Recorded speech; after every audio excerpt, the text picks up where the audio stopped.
Olá, caros alunos, tudo bem com vocês? Sou a professora Lília e hoje nós vamos estar na nossa segunda aula. Iremos abordar o capítulo 2 do livro, ok? Começaremos com o tema Teorias da Aprendizagem e Desenvolvimento. Uma reflexão, alunos. É primordial aceitar que o ser humano não é estático, mas um ser em constante mudança, e assim sempre será. Será qualquer lugar onde houver um ser humano. Todavia, para ousar transformar uma sala de aula ou uma escola, o educador precisa aceitar a si próprio e ao educando, em um processo de transformação vital. Nesse processo de respeito e amor ao próximo, pode-se pensar em uma escola melhor. E é sobre isso que nós vamos estar trabalhando hoje. Veremos várias teorias, tá? Que vão proporcionar uma base para pensar em uma escola melhor. Vamos estar tendo empatia com o outro, né? Vamos tentar compreender como o outro, na parte cognitiva, ele pensa, como ele age, quais são as nossas ações, tá? Que vão gerar determinada reação. As diferentes abordagens teóricas que nós vamos ver hoje serão 3: comportamentalista ou behaviorismo, construtivismo ou cognitivismo e o humanismo. Tá? Aqui nós vemos um quadro resumo dessas 3 linhas de teoria, tá? O comportamentalismo, cognitivismo e humanismo. O comportamentalismo nós vamos ver pelo autor Skinner. Já o cognitivismo vamos estudar em específico as teorias de Piaget e Vygotsky, tá? Ausubel, lembrando, eu gravei no estudo de caso a teoria dele, que é a teoria significativa, tá? E no humanismo, nós temos o grande representante, que é o Rogers. Comportamentalismo ou behaviorismo. Behaviorismo, pessoal, ele deriva do termo behavior, do inglês, que quer dizer comportamento. Somado ao sufixo ismo, que no latim, entre suas inúmeras definições, significa fenômeno, podemos definir que é uma ciência que estuda a conduta dos seres humanos. A aprendizagem, de acordo com essa visão, é uma mudança no comportamento que ocorre como resultado de uma experiência. Todos nós aqui já passamos por algo que a gente agia de uma certa maneira, né? E depois de algum fato, nós mudamos a nossa maneira de agir ou de pensar. É distinguindo por essa ênfase na relação entre os comportamentos observáveis, que são as respostas imensuráveis, ou seja, uma linha de pensamento que acredita no estudo das respostas do sujeito aos estímulos externos e aos eventos internos.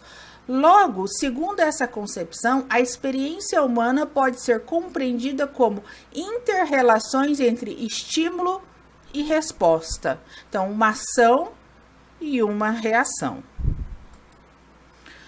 Vamos agora ver nosso grande pensador dessa linha, que é o Skinner, tá? Ele nasceu nos Estados Unidos. E a teoria tem seus fundamentos no trabalho de Ivan Pavlov, John Watson e Edward Thorndike, que desenvolveram o conexismo, teoria que supõe que todas as respostas são elucidadas por estímulo. É uma abordagem periférica que não leva em consideração o que ocorre na mente do indivíduo durante o processo de aprender. É apenas ação e reação. Tá? Estímulo e resposta.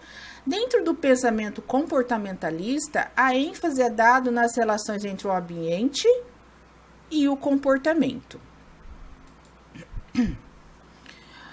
Skinner chama as respostas, os condicionamentos de operante, isso é, operam sobre o ambiente para causar alguma mudança que leva a alguma consequência.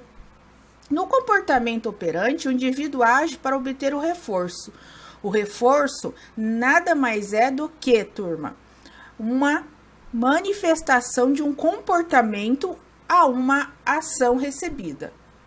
Já o comportamento denominado respondente ocorre quando o indivíduo age para fugir de uma situação desagradável para evitá-la.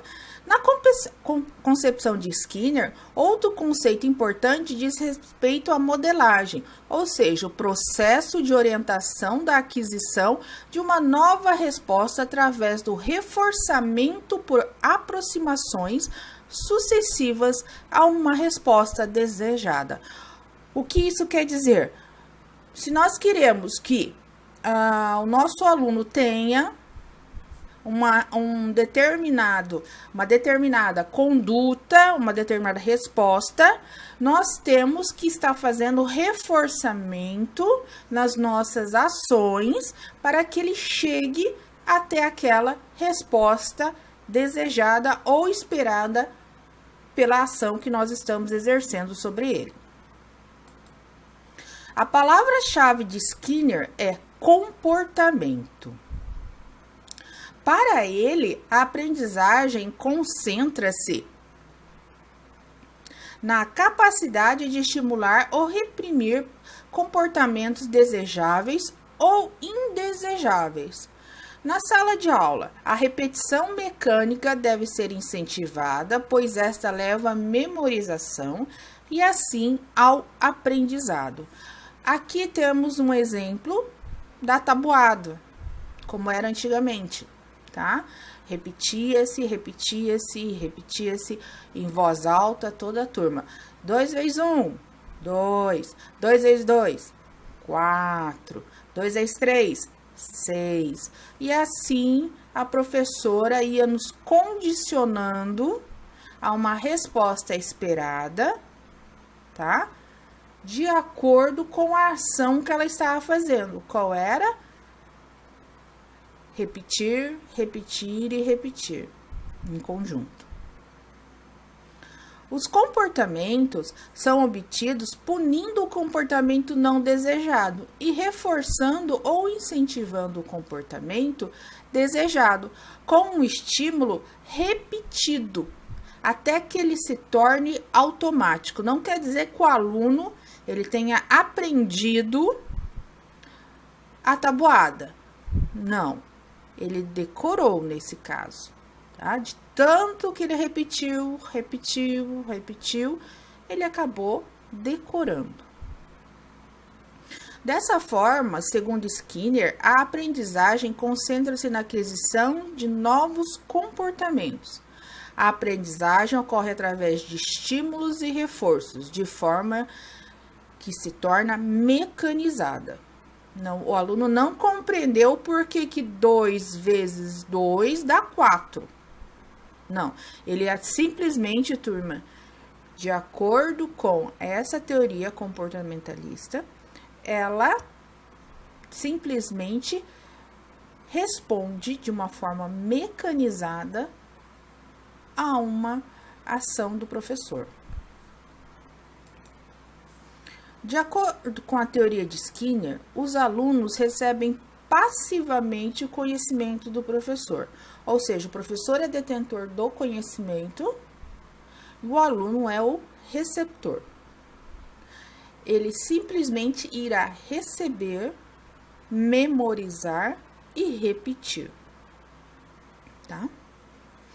Em sua visão, conhecida como behaviorismo, os comportamentos são obtidos pelo reforço, estímulo de comportamento desejado. O papel do professor é criar ou modificar comportamentos para que os alunos façam aquilo que o professor deseja. É adequado para cursos técnicos, especialistas e treinamentos, ou em atividades que visam ensinar conteúdos e tarefas que se apoiam na memorização e fixação de conhecimentos, ainda hoje muito frequentes na educação. Exemplos, turma, em 3 ambientes diferentes, tá? De reforço positivo. Como funciona a teoria de Skinner na prática. Exemplo de condicionamento operante no trabalho. Ter um emprego e ir trabalhar todos os dias para receber um salário. Então, todos nós somos condicionados, né? Para receber um salário, eu tenho que ir em determinada empresa e trabalhar em determinado horário. Condicionamento em sala de aula. Um professor elogia os estudantes quando eles respondem corretamente, irá aumentar esse comportamento, tá? Aquela famosa estrelinha, ou tá valendo meio ponto na média, quem não faltar nenhuma aula. E um condicionante operante em ratos de Skinner, tá? No experimento da caixa de Skinner, o rato tem comida como recompensa, por um comportamento aceitável, como pressionar uma alavanca. Então, vejam, turma, nós somos condicionados como os ratinhos, em uma analogia simples, tá? Vamos trabalhar, nossa recompensa é o trabalho. Os alunos, se não faltarem nenhum dia, têm meio ponto na média. Pontos, reforço negativo, exemplos negativos que nós temos no dia a dia. É muito barulhento lá fora, assim você liga a televisão para mascarar o ruído. Ligar o rádio diminui o ruído desagradável. Tá? Então, nós vamos mascarar, nós vamos tentar mudar algo que está nos incomodando. Nesse caso, não solucionando a questão do que está, a origem do nosso incômodo, tá? Nós simplesmente vamos mascará-lo. Na escola, um professor isenta o aluno da prova final, se ele tem um comportamento adequado. Assim, o professor está tirando algo desagradável para aumentar a probabilidade desse comportamento. Vejam que aqui o professor reforça para o aluno que a prova é algo ruim. Então, para ele não ter que fazer, então, ele fica, por exemplo, bonzinho em sala de aula, tá? Esse reforço é negativo porque o aluno, ele é recompensado por algo que julga-se ruim, a prova. Tá? Então, vejam, o reforço positivo, você dar algo para o aluno, né? Você reforça ele para algo ao qual ele vai receber, que em teoria é algo bom. Reforço negativo, você compensa o aluno por determinado comportamento para, entre aspas, amenizar a sua dor ou evitar que ele faça algo desagradável, como é o caso, a prova. Outro exemplo, agora com crianças, isso aqui é bem, quase todo mundo acho que já deve ter presenciado uma cena dessa. Em um supermercado, uma criança faz birra porque não conseguiu uma barra de chocolate. O pai finalmente dá o chocolate para a criança e ela para a birra e tira algo desagradável. Então, o comportamento de obter a barra de chocolate do pai vai aumentar. Ou seja, a criança vai entender que ela vai ganhar algo bom, que é a barra de chocolate, quando ela fizer algo ruim, que é a birra. Por isso, é chamado de reforço negativo.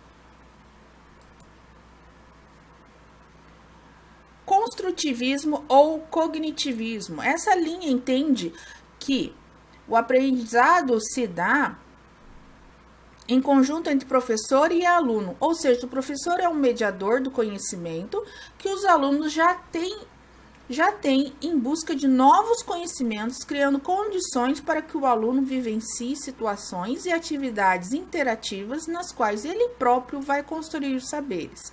Essa filosofia de ensino é inspirada por Jean Piaget, que foi um biólogo e psicólogo suíço que se dedicou às pesquisas relacionadas às formas de aquisição do conhecimento. A discussão principal de seus estudos é a ideia de que o conhecimento é construído por meio de interações entre sujeito e o meio. Então, turma, vamos lá. Construtivismo, o professor é um mero mediador entre o aluno e o conhecimento, ok? Enquanto que no behaviorismo, o que é o professor? O professor é o detentor do conhecimento. Só ele sabe. O que o aluno traz de casa, o que o aluno já sabe, não é válido. A linha pedagógica construtivista chegou à América Latina através da Emília Ferreiro, que também foi uma das grandes pedagogas aqui no Brasil, que foi aluna de Jean Piaget na Universidade de Genebra. Ela escreveu o livro Psicogênese da Língua Escrita, em parceria com Anna Teberoski, no qual defende que a aprendizagem se dá através do todo para as partes e que cada criança aprende ao seu tempo.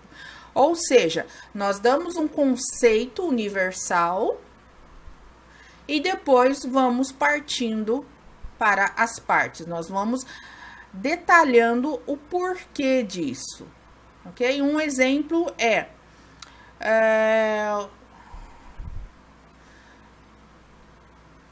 o planeta Água é composto por... O planeta Terra, perdão, é composto por 90% de água.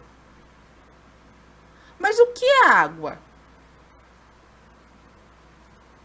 É H2O.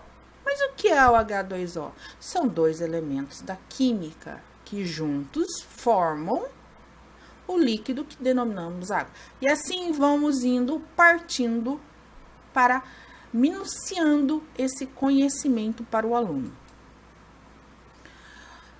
Jean Piaget. O principal pressuposto filosófico do cognitivismo é que a cognição ou aprendizagem se dá por construção. Preocupa-se em seus estudos com a questão de como o ser humano elabora seus conhecimentos, chegando a construir no decorrer de sua vida sistemas complexos e com alto nível de abstração. Denomina-se cognitivismo porque seu foco é a cognição, como o indivíduo conhece, como constrói a sua estrutura cognitiva, ou seja, como a pessoa ou o indivíduo aprende. No sentido oposto ao comportamentalismo, o cognitivismo se ocupa dos processos mentais que ocorrem entre a estimulação do meio e a resposta do indivíduo, ação e meio. Os processos mentais, focos do cognitivismo, são as funções superiores: percepção, solução de problemas, tomada de decisão, compreensão, processamento de informações. Ao contrário do comportamentalismo, que é apenas a repetição. Teoria da equilibração de Jean Piaget é sua espinha dorsal. Uma vez que a equilibração é a ideia central de sua teoria, é a matriz de funcionamento que permite a compreensão do sistema cognitivo.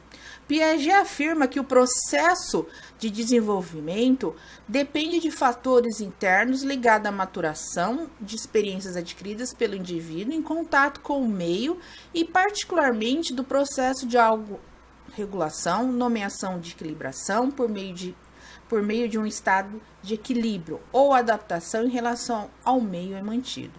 Podemos dizer que sempre que vivemos conflitos, contradições, entra em cena nossa capacidade de autorregulação, isto é, nós sempre procuramos o equilíbrio. Vygotsky é um outro pensador, tá, dessa linha, muito importante. Ele não é biólogo, tá? Então, ele não enfatiza o papel biológico no desenvolvimento. Para ele, maturação por si só é um fator secundário no desenvolvimento que se caracteriza por transformações complexas, qualitativas de uma forma de comportamento com o outro, determinada pelas condições sociais e por meio dos quais a atividade humana ocorre. Essas condições não se resumem à situação concreta que circunda o indivíduo, mas são produto da interação entre as características particulares do organismo e as oportunidades e experiências oferecidas pelo meio. Para Vygotsky, gente, o meio, tá, transforma o indivíduo e não o crescimento, tá? Ao contrário de Piaget, que o crescimento promove a aprendizagem. Para Vygotsky, não. A aprendizagem promove o crescimento. Tem uma visão dialética da interação em que o indivíduo não é um elemento passivo à ação e dando origem a condições únicas de caráter essencialmente histórico e cultural. Destaca a importância da linguagem, pois possibilita a interação do indivíduo com o ambiente e, consequentemente, o desenvolvimento de seus processos mentais superiores. Teoria da mediação.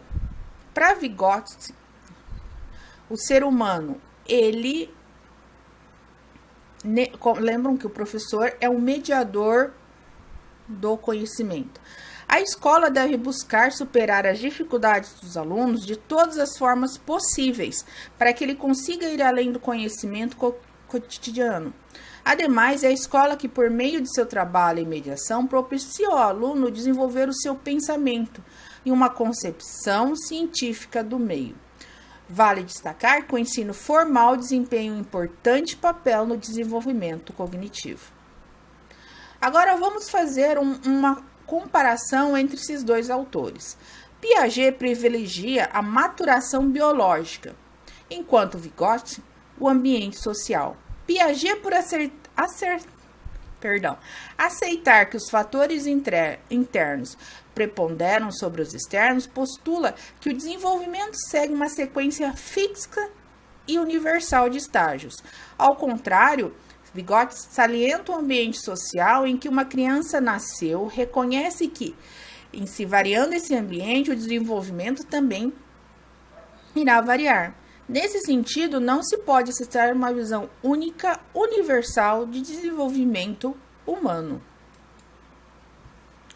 Quanto à construção real, Piaget acredita que os conhecimentos são elaborados espontaneamente pela criança de acordo com o estágio de desenvolvimento em que se encontra. A visão peculiar que a criança mantém sobre o mundo vai progressivamente aproximando-se da concepção dos adultos, tornando-se socializada e objetiva. Vygotsky discorda, diz que a construção do conhecimento procede do indivíduo para o social. Em seu entender, a criança já nasce no mundo social e desde o nascimento vai formando uma visão desse mundo através da interação com os adultos ou crianças mais experientes. A construção do real é, então, mediada pelo interpessoal antes de ser internalizada pela criança. Dessa forma, procede-se do social para o indivíduo ao longo do desenvolvimento. Piaget acredita que a aprendizagem subordina-se ao desenvolvimento e tem pouco impacto sobre ela. Com isso, ela minimiza o papel da interação social. Ao contrário de Vygotsky, postula que o desenvolvimento e a aprendizagem são processos que influenciam reciprocamente, de modo que quanto mais aprendizagem, mais desenvolvimento. Ou seja, a aprendizagem propicia o desenvolvimento. Ao contrário de Piaget, turma, onde para ele o crescimento é que promove a aprendizagem. Construtivismo na prática, em sala de aula. Como funciona, turma? Como proposta de ensino, o aluno participa ativamente de seu aprendizado, tá? Então, as experiências, as interações acontecem de uma maneira que propicia a descoberta e a aprendizagem desses alunos. Métodos de avaliação diferenciado. tá? As escolas construtivistas não elaboram testes e provas para facilitar seu aluno absorver o conteúdo ensinado. Os professores acompanham a aprendizagem ao longo do processo. As escolas aplicam as avaliações diagnósticas, que são instrumentos que o professor entende como especificidades das interferências e atuam para que haja melhor aproveitamento do aluno. Menor interferência possível, e a sala é organizada em círculos. A ideia é de que o professor não é detentor do conhecimento a ser transmitido aos alunos, tá? E o professor, ele não fica à frente, mas como um dos integrantes da sala, tá? Com as mesas em círculos, gente, há uma equalização, entre aspas, tá? Dos indivíduos. Uma sala construtivista é organizada em círculo que favorece a interação e a participação dos alunos. É importante destacar que nas escolas que seguem essa metodologia há uma maior interação com os outros ambientes, bem como com outras turmas. Por último, turma, chegamos ao humanismo. No processo de aprendizagem, na perspectiva humanista, o aprendiz é visto primordialmente como uma pessoa. Olha que interessante aqui. O aluno é visto como um ser humano, tá? E com isso nós temos que levar em conta seu pensamento, seu sentimento e sua ação. É focado na autorrealização e no crescimento pessoal. O aprendizado não se limita a um aumento de conhecimento, mas faz parte de todo o indivíduo, influi em suas escolhas e atitudes. Não tem sentido falar em comportamento ou em cognição sem considerar o domínio afetivo, os sentimentos do aprendiz.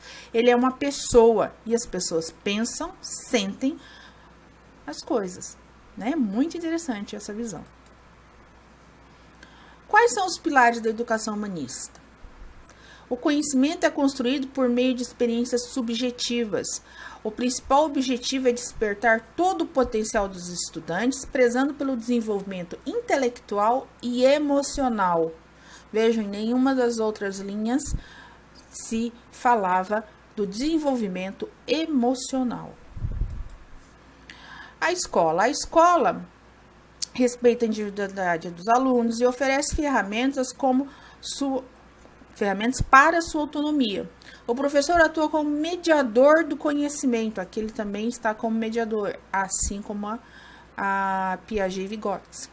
Portanto, um dos pilares é a constante formação por meio de estímulos externos. Cada aluno tem experiências pessoais, traços culturais e diferenças próprias, que devem ser consideradas na hora da formação escolar. Concepção de mundo. A ideia de mundo é subjetiva e pautada pela experiência de cada ser. A mesma situação pode ser interpretada de diferentes formas por cada um. Por exemplo, dois alunos podem ter entendimentos diferentes sobre a mesma explicação da matéria em função de suas vivências anteriores que ele traz para a sala de aula. Tolerância e empatia. Os indivíduos precisam ser tolerantes e empáticos para conviver com as pessoas. A educação humanista estimula isso, muito importante, principalmente nos dias atuais, a tolerância e a empatia. A metodologia deve ser fomentada tanto na escola quanto fora dela. Afinal, os ensinamentos de casa se complementam com as atividades em sala de aula. Lidar com as diferenças. O ambiente escolar é diverso, assim como diferentes em nossa sociedade. Nesse sentido, a criança precisa aprender a respeitar as suas diferenças com relação ao outro, né? A educação humanista estimula esse aprendizado, ensinando a lidar com situações como preconceitos, bullying e divergências. Inclusive, teremos um capítulo somente sobre bullying. E também, nosso estudo de caso, ele traz o cyberbullying, turma, que agora, com a pandemia, o bullying, né, ele migrou para esse ambiente cibernético. E assim, turma, encerramos a aula de hoje. Sei que hoje foi bastante questões teóricas, foi uma aula um pouco mais pesada, mas eu espero que vocês tenham apreciado a aula e até o nosso próximo encontro.